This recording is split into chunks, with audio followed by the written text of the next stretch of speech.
Orlando got his ride access pass. Doo-da, doo-da.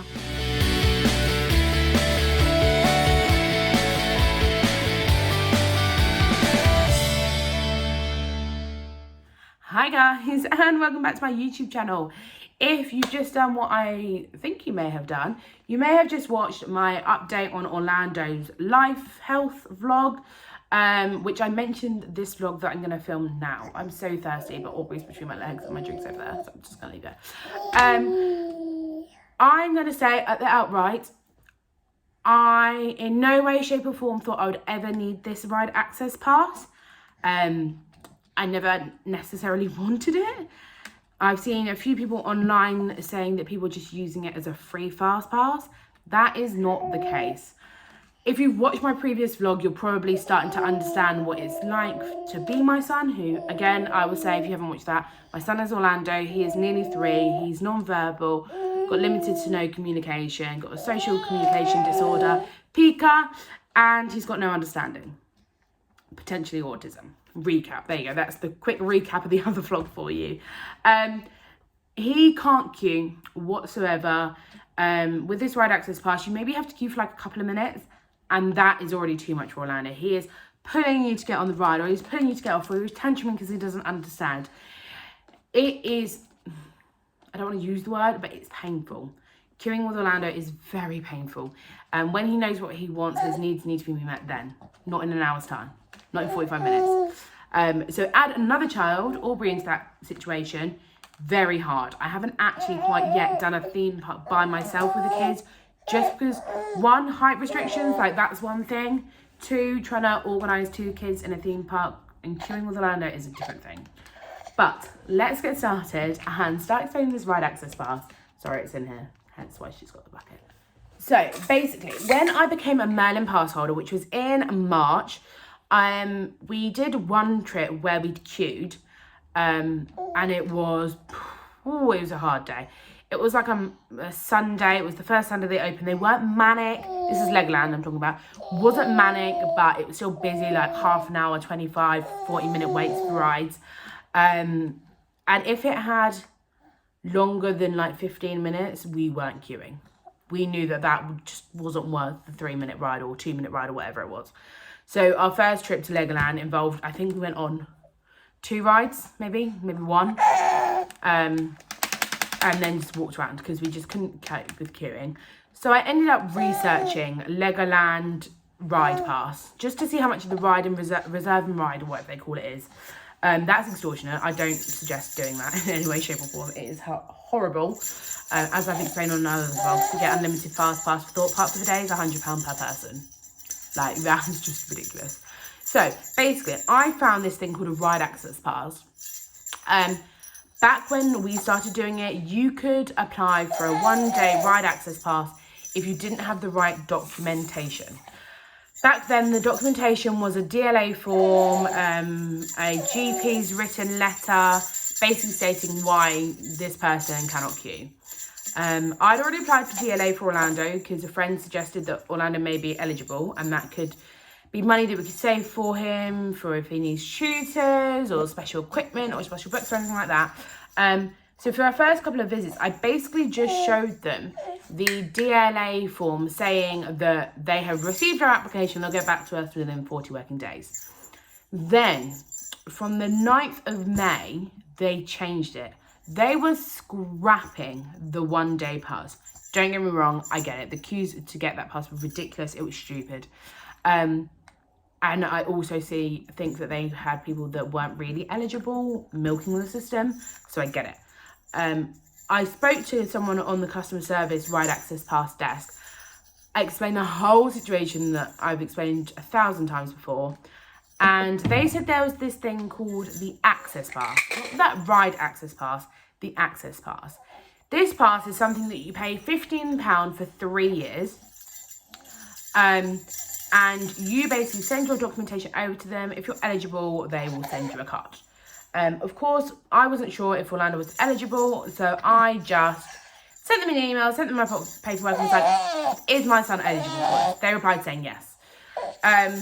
So we sent over to them the report from his speech and language therapy, as well as the form stating we were waiting for the claim from DLA back.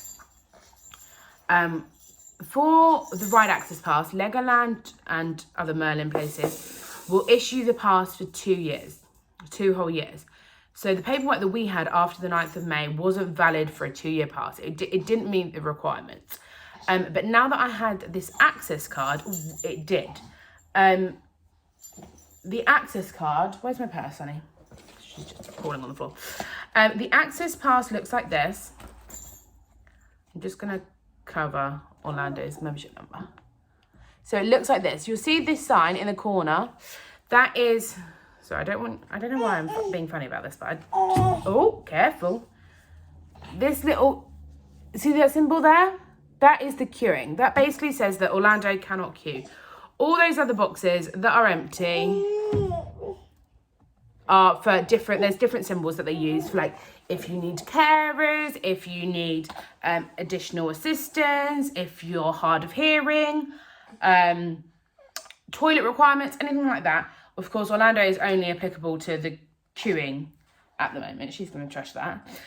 So we brought that card. That costs £15, and that is valid until the 4th of May 2025. So that's a 3 years pass, and then once that's expired, we can just renew it and pay the other £15.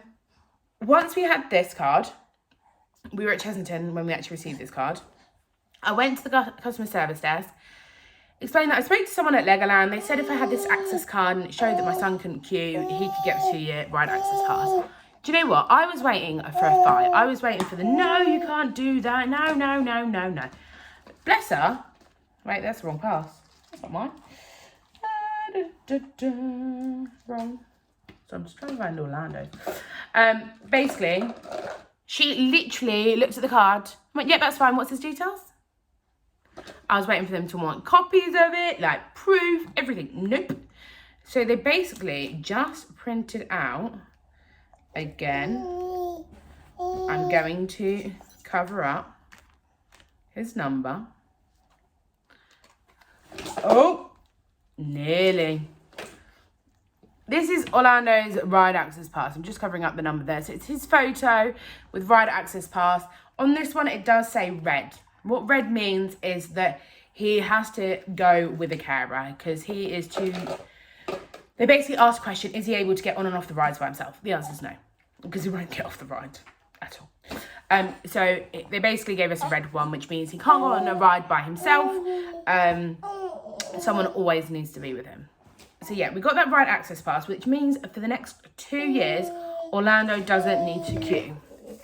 The way the Access Pass works is there is a QR code. This is actually the QR code for Chessington. Let me find it.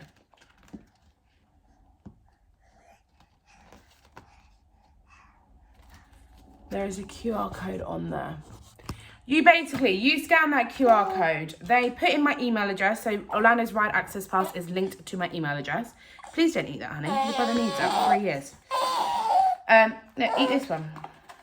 Mommy doesn't shop at Paper Chase anymore. That one's prettier.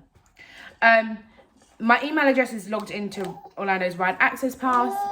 So I scan that QR code, go on the website, log into my account, and he will have the Ride Access Pass there. We straight away can then book an attraction. Say at Chessington, we book, he can't even get on it, the vampire ride. He's too short. But these rides that we book, Orlando has to be present when we go on the ride. So it can't be, like I said, it can't be the vampire. Orlando's too short for it. So me and Dan can't skip the queue and leave Orlando in the back. Like, this has to be a ride that Orlando will be going on. So we would book it straight away and then go on it straight away. And we show the code that they give you on your phone for it. You then have to wait the amount of time that's in the wait queue currently to then go and book another attraction. So say we went on Vampire, it was a 20-minute wait. We would then have a countdown on our phone for 20 minutes until we could then book the next attraction. The whole point of this system is so that Orlando can go straight on the ride, and it's not that he's skipping the queue, he's just doing the queue elsewhere, which means that if he needs a snack, if he needs a drink, if he wants to run around like a headless chicken, if he wants to have a tantrum on the floor, that's fine. he can do that in his own space, not in a confined barrier with everyone else watching. It's incredible. I'm not even joking. We brought these Merlin passes, and on the first day when we started queuing, I was like, oh, we ain't going to use these. So now we can. With the Ride Access Pass, he gets 3 guests. So Orlando and 3 guests, so 4 people in total. Doesn't have to be named guests. It can literally be anyone, as long as the height requirements are reached. Like adults, like if the child needs an adult and that type of thing. Which is perfect for us, because that means me, Dan, Aubrey and Orlando can get on. And then if it's a ride that Aubrey can't go on, because of course she's not over the height limit for basically any rides, we will go with like my nephews, and like the adults will take it in turn to go on with the kids. It's just a fantastic system. I'm not gonna lie, it's great. So the reason why I filmed this is basically I'm going to be heading soon to Legoland and Chessington, just with the 2 kids, me and Dan, and I'm going to film our experience while we're there. I will show you where the exit lines are. Well, I say exit lines. A lot of the time when you're doing the Ride Access Pass, you have to go through the exit gates. So I'm basically going to show you where we go, what the app looks like while we're using it, everything. I'm going to show you the works. I know people have done this before and they've probably done it a lot better quality. But let's be realistic. It's not me. I'm joking. But yeah, so if you are worried about your kids going in queue lines, please do look on the Merlin website or Legoland or Chessington or Thorpe Park. Look at the Ride Access Pass. If you feel like your child doesn't meet those requirements, like doesn't have the documentation, please contact, I've lost the card now, please contact Access Card. I think the website is literally, www.accesscard.org.uk. Contact them, email them, send them your proof, see if they will accept it. If they do, you will then get one of these access cards after paying £15. Once you have these, the Merlin parks accept these as proof that your child cannot queue. Again, I'm going to repeat myself. This is not for people that are trying to milk the system. These are for families or individuals that generally cannot queue and they cannot enjoy the experience of a theme park like everyone else if they stand in queues, which we as a family cannot do. But yeah, so check out the vlogs that are going to be coming out soon, guys. Like I said, there's going to be a Chessington one, there's going to be a Legoland one. There won't be a Thorpe Park one because Orlando just doesn't get on many of the rides. Even though we are thinking of heading there at some point to see the beach, because the beach does look nice. But yeah, again, super frantic vlog. I'm pretty sure I'm actually meant to be getting ready for work right now. I generally don't know what the time is. And I still need my drink, but it's just way over there. But thank you so much for watching, guys. Thank you for understanding this vlog. Thank you for understanding my madness. Just, I'm not getting many views on my YouTube videos right now, which is fine, I get. But those of you that are watching, I do thank you from the bottom of my heart. I put these out for information for you guys, especially now. And of course, please remember that we are heading to Walt Disney World in May 2023. If everything continues the way it has with Orlando and he still is unable to queue, there is a system called DAS. If you're going to Walt Disney World or Disneyland Paris, there is a DAS system. And if Orlando still is unable to queue, like I just said, we will be using that system. We will be showing you everything. Because who wants to spend like 12 grand to go to Walt Disney World and not go on a ride because the child won't queue? Not me. But thank you so much for watching, guys. I saved a life. And I'll see you very soon. Bye!